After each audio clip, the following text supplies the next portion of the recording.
In this video, we will discuss cardiovascular disease development, risks, and prevention.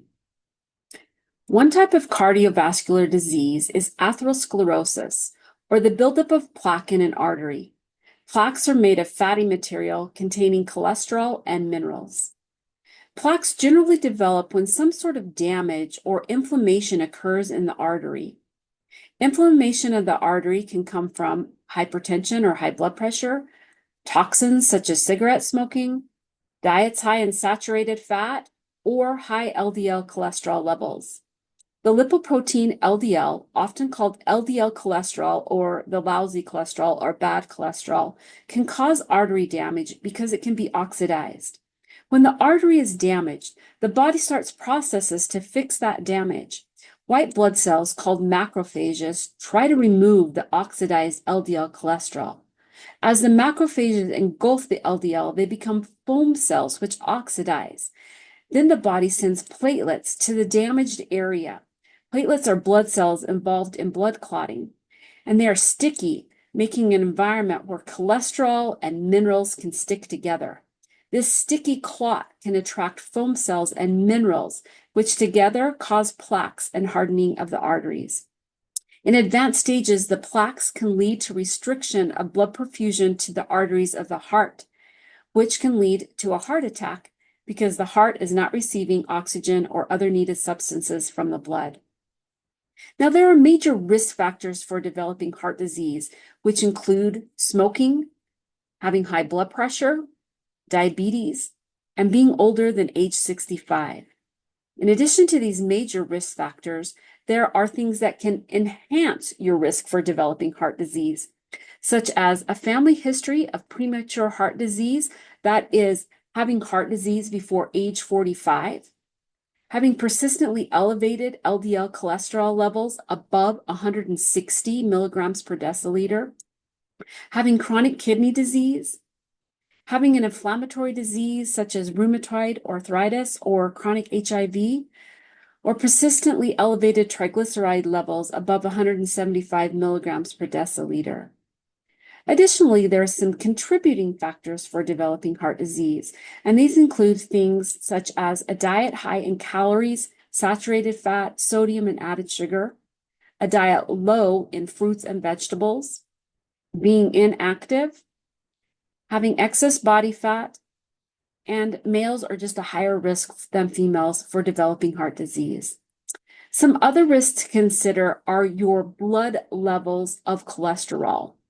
So you want to keep total cholesterol lower. If you have total cholesterol above 200 milligrams per deciliter, or if you have an HDL cholesterol level lower than 40 milligrams per deciliter, that can increase your risk for cardiovascular disease. But that LDL cholesterol level is the most important. And again, if it's above 160 consistently, that really increases your risk for heart disease. A high blood pressure greater than 120/80 also increases the risk for developing cardiovascular disease. Now, in this discussion of risk factors, we've referred to LDL and HDL cholesterol. These are names of lipoproteins, or protein shells that carry cholesterol, triglycerides, and lipids through the body. And the different lipoproteins have different impacts on heart health. Chylomicrons and VLDLs, or very low density lipoproteins, have a neutral health impact. LDL, sometimes called the lousy cholesterol, but its technical name is low density lipoprotein, carries mostly cholesterol made by the liver to cells. And high levels of LDL increase the risk for heart disease. You want to try to keep your LDL levels below 100 for the best results. And the real risk for developing cardiovascular disease happens when LDL is consistently above 160. HDL, sometimes called the healthy cholesterol with the H, but its real name is high-density lipoprotein, actually removes cholesterol that's outside the liver and takes it to the liver for disposal. So the health impact of HDL cholesterol is good. It lowers your risk for heart disease if you can keep your levels above 40. Triglycerides are actually not a lipoprotein, but high levels in the blood increase the risk for developing heart disease. The best levels of triglycerides are below 100, and a real risk for developing cardiovascular disease happens when triglycerides are consistently above 175.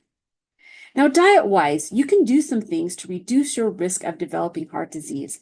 First, consume a diet with plenty of plant-based foods, including fruits, vegetables, and whole grains. Next, eat more omega-3 fats. Diets high in omega-3 fats are heart healthy. Omega-3 fats keep platelets from sticking and forming clots, which can eventually lead to plaques in the arteries. A diet with a sufficient amount of omega-3s can help prevent heart disease. And foods high in omega-3s include our fatty fish, such as salmon, where you want to try to get 2 servings a week, as well as nuts, nut oils, canola oil, and flaxseed and oil. You want to limit foods high in saturated fat. High-fat meat, high-fat dairy products, and saturated fats such as coconut oil increase the levels of that LDL cholesterol, which increases the risk for heart disease. And lastly, limit refined grains and added sugars. Overall, for heart health, eat a variety of foods from all the food groups, choosing healthy fats along the way, and you want about 20 to 35% of your calories coming from fat.